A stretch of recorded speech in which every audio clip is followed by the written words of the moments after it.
VTuber の平均寿命8ヶ月超えた。そして登録者40人突破。クラスの人数より多いぞ。おめでとうございますなトラさん。平均寿命突破に続いてまた一歩前進ですね。いやー、ほんとだよ。こうしてまた1周年の梅酒へ一歩近づいた。そして私はまだまだ生き残る。オリジナル曲を全部アップするまでは。欲が膨らんできましたね。あと何曲残ってるんです？50曲くらいかな。というか新しい曲も作ったりしてるから曲のストックがなくなるまでに何年かかるやら。まあいいじゃないか。ということで次の目標は1周年までに登録者50人。気になってるけどまだ登録していないというそこのあなた、チャンネル登録、グッドボタンよろしくお願いします。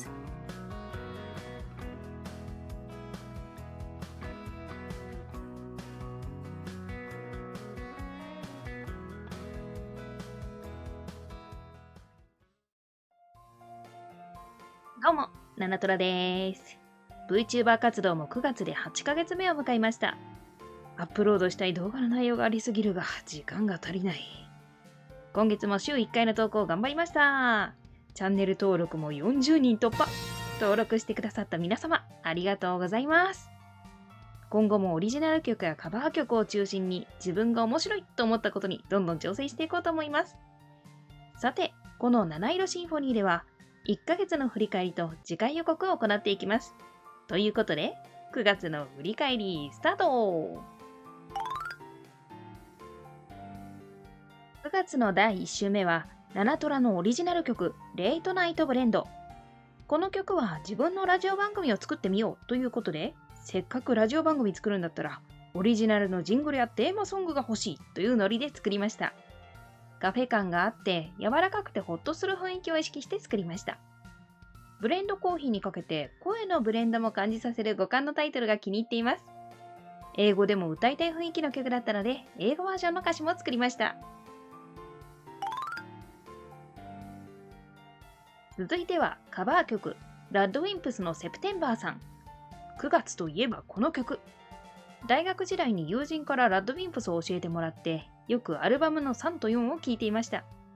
最近でもいろんな方がこの曲をカバーしていたので私もキーを変えて挑戦してみました。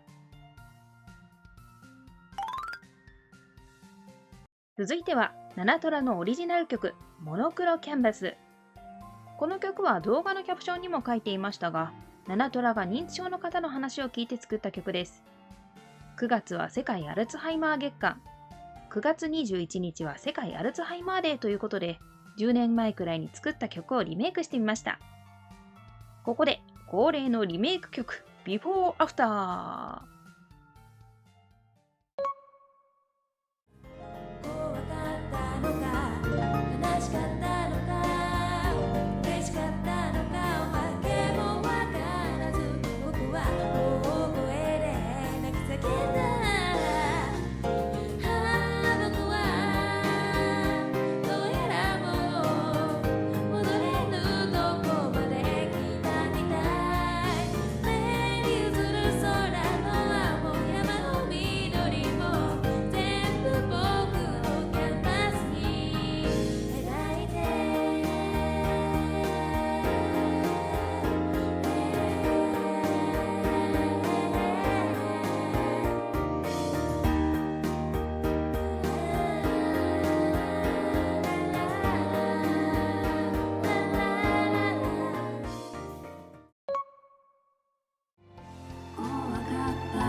いかがでしたか？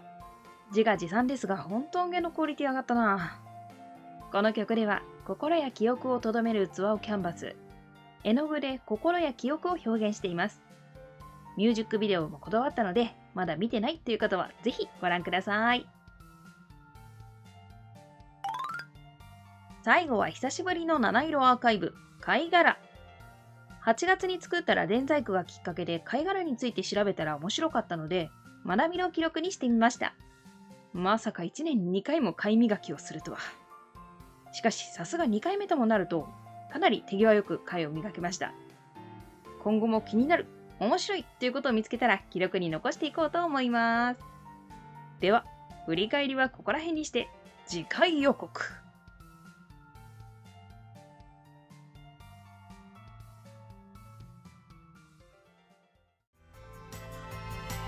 芸術の秋、気まぐれな風に誘われて心の色もコロコロ変わるということで、10月のボイスパレットは金色のガッシュベルのオープニング曲かさぶたをカバー、そして学生時代に友人かずさちゃんと一緒に作ったオリジナル曲十人十色も公開。トライカラーズでは絵本作り第2弾。次回、かさぶた、異色、モコモコ。気まぐれに移ろいやすく、でもだからこそ美しい芸術の秋。